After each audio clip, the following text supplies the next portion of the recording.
Hi friends. ఆడుతూ పాడుతూ పని చేస్తుంటే అలుపు సలుపేమున్నది. అలాగే సరదాగా ఆడుతూ పాడుతూ మజ్జిగ చేసేస్తే వెన్నొస్తుంది, నెయ్యొస్తుంది, మజ్జిగ వస్తుంది.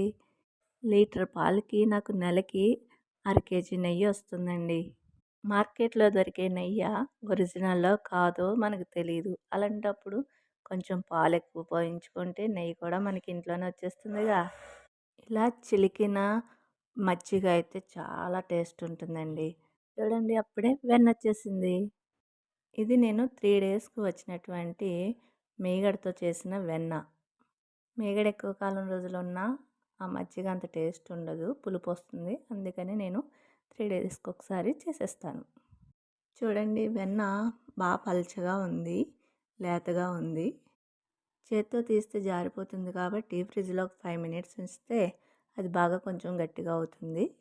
చూడండి అలాగా గట్టిగా అయ్యింది. చేత్తో చక్కగా వచ్చింది. మీరు కూడా ఇలాగనే చేసుకోండి. Thank you for watching.